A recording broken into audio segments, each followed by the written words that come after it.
Bien-aimés dans le Christ, que la grâce de Jésus-Christ notre Seigneur, l'amour de Dieu le Père et la puissance du Saint-Esprit descendent maintenant sur nous pour nous aider à méditer cette parole afin qu'elle puisse porter du fruit dans notre vie pour la plus grande gloire de Dieu et le salut de nos âmes.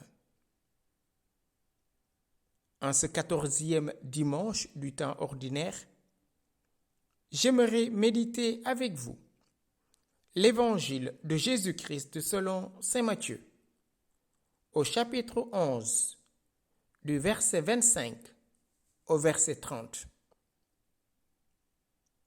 En ce temps-là, Jésus prit la parole et dit : « Père, Seigneur du ciel et de la terre, je proclame ta louange. Ce que tu as caché aux sages et aux savants, tu l'as révélé aux tout-petits. Oui, Père, tu l'as voulu ainsi dans ta bienveillance. Tout m'a été remis par mon Père. Personne ne connaît le Fils, sinon le Père. Et personne ne connaît le Père, sinon le Fils, et celui à qui le Fils veut le révéler. Venez à moi, vous tous qui peinez sous le poids du fardeau, et moi je vous procurerai le repos. Prenez sur vous mon joug, devenez mes disciples, car je suis doux et humble de cœur, et vous trouverez le repos pour votre âme. Oui, mon joug est facile à porter et mon fardeau léger. Bien-aimés dans le Christ, dimanche dernier, Jésus disait à ses apôtres : « Celui qui aime son père ou sa mère plus que moi n'est pas digne de moi. Celui qui aime son fils ou sa fille plus que moi n'est pas digne de moi. Celui qui ne prend pas sa croix et ne me suit pas n'est pas digne de moi. Qui accueille un prophète en sa qualité de prophète recevra une récompense de prophète.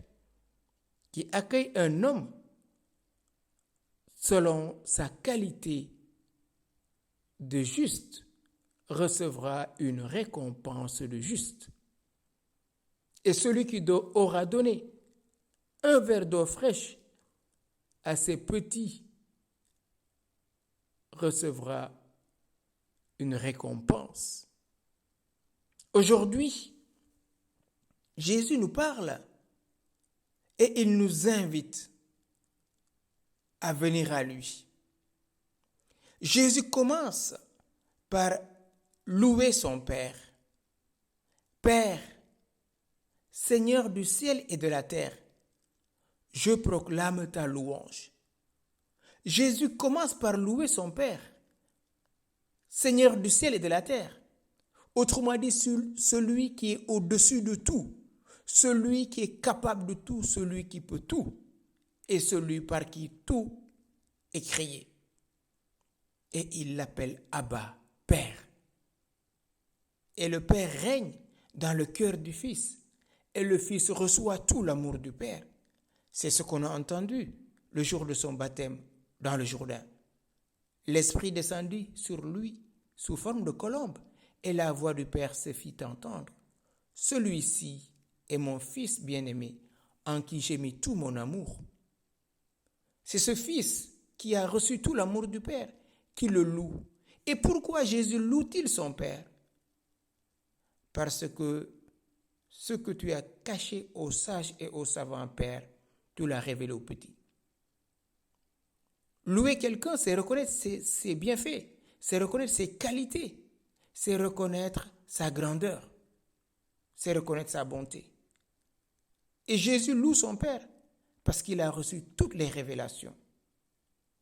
Tout ce que je vous dis, je ne le dis pas de moi-même, je vous le dis de celui qui m'a envoyé. Bien sûr, en parlant de son Père. Ce que tu as caché aux sages et aux savants, tu l'as révélé au tout petit. Qu'est-ce qu'il a caché aux sages et aux savants? L'humilité.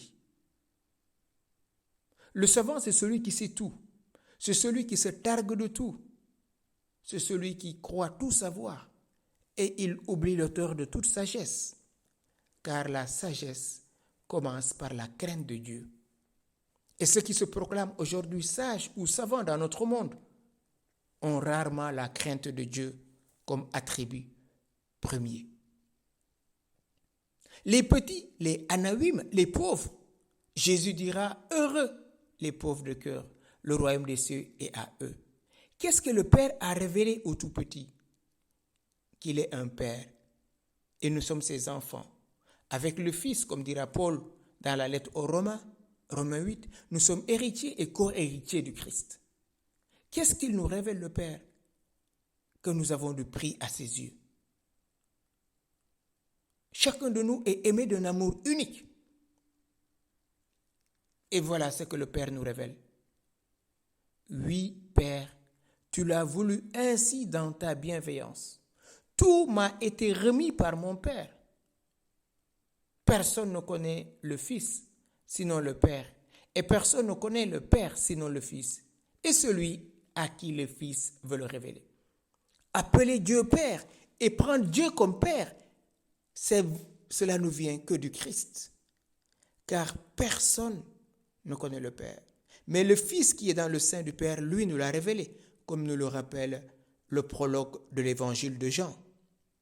Oui, nous avons reçu grâce sur grâce, mais le salut nous vient du Christ.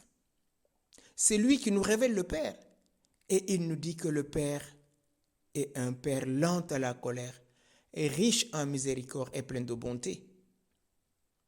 Et voilà ce qui est caché aux yeux des sages et des savants de ce monde. Mais les tout petits, les cœurs purs, les pauvres de cœur, ceux qui savent que tout ce qu'ils ont, ils l'ont reçu d'un autre. 1 Corinthiens 7,4. Voilà ceux à qui le Père révèle son amour. Personne ne connaît le Fils. Oui, ils l'ont considéré comme fils de Marie et fils de Joseph, comme frère de Jude, de Simon et de Jacques. Mais cette filiation divine échappe à leurs yeux. Ils ont réduit Jésus à l'enfant de Nazareth. Or, il dit lui-même, je suis sorti du Père. Et il est venu nous révéler que nous sommes des fils avec le Fils. Et le Fils veut nous révéler qui est le Père. Au-delà de nos attentes, au-delà de nos projections, Jésus veut nous faire entrer dans le sein du Père. Oui, je m'en vais vers mon Père vous préparer une place. Et une fois que je l'aurai préparé, je reviendrai vers vous et je vous prendrai avec moi. Jean au chapitre 14, verset 1 et suivant. Et ce qu'il dira au chapitre 17, Père, je veux que tout soit un comme toi en moi et moi en toi. Et je veux que là où je suis, eux aussi soient avec moi. Voilà ce que Jésus nous révèle. L'intimité avec son Père. Et il veut nous introduire dans cette intimité. Raison pour laquelle il nous appelle. Venez à moi, vous tous qui peinez sous le poids du fardeau, et moi je vous procurerai le repos. Venez à moi, c'est un appel.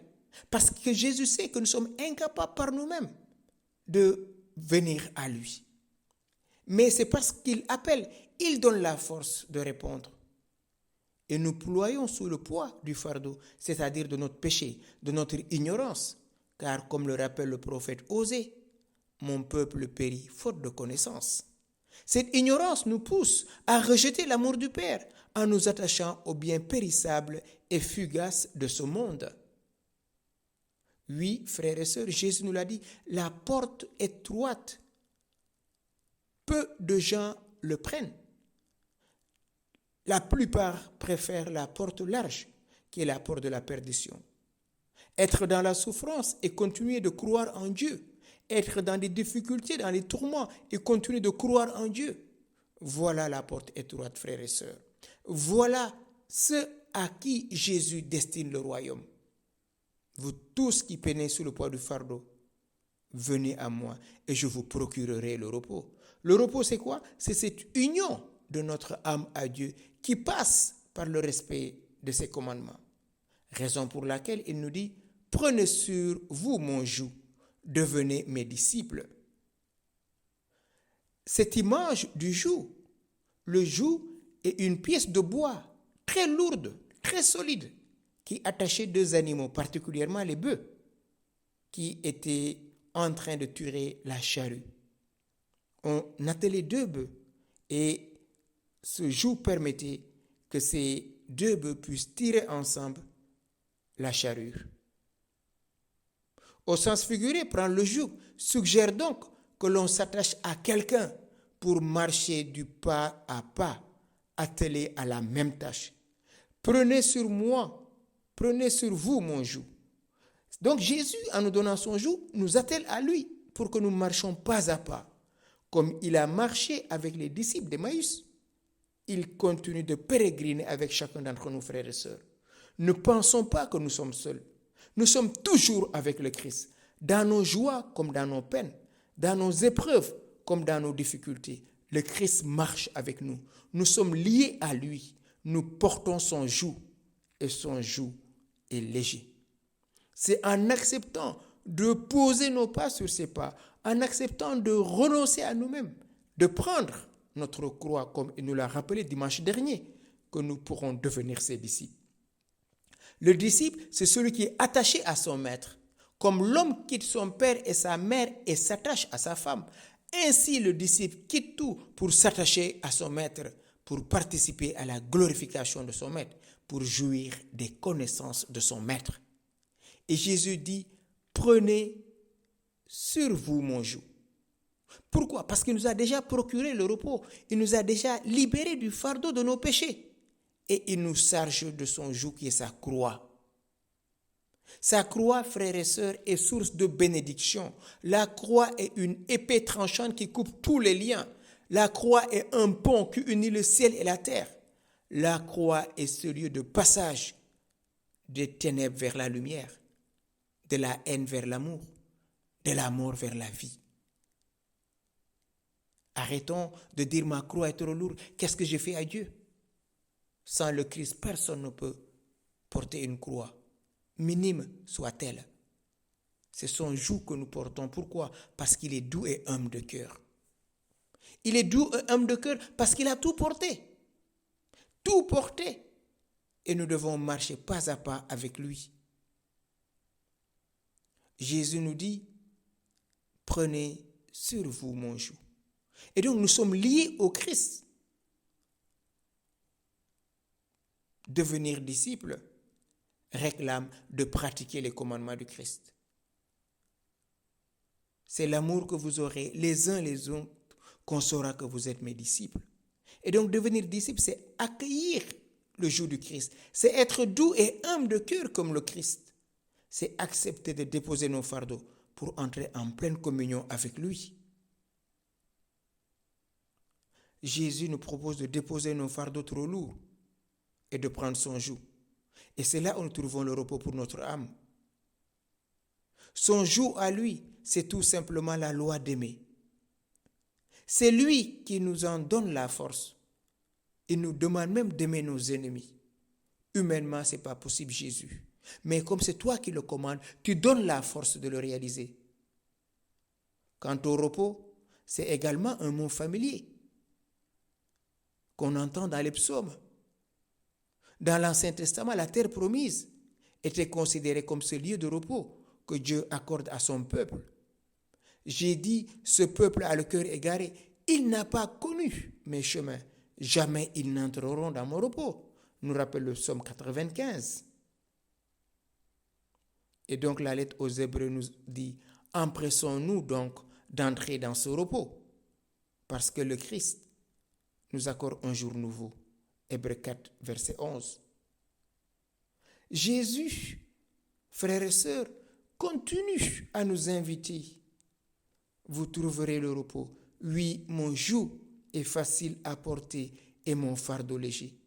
Le jour de Jésus, c'est le jour de l'amour. Jésus propose donc à ses disciples de déposer toutes leurs inquiétudes, tout ce qui les accable, et de venir à lui. Ce sont eux qui spontanément ont compris que Dieu était là, les doux et humbles de cœur, les Anaïm, les pauvres. Voilà le mystère que le Père a révélé au Fils et le Fils veut révéler à ses intimes, c'est-à-dire à chacun d'entre nous. Oui, Jésus s'émerveille. Ces pauvres de cœur comprennent son message. Ce que tu as caché aux sages et aux savants, tu l'as révélé au tout petit. Oui, Père, tu l'as voulu ainsi dans ta bienveillance.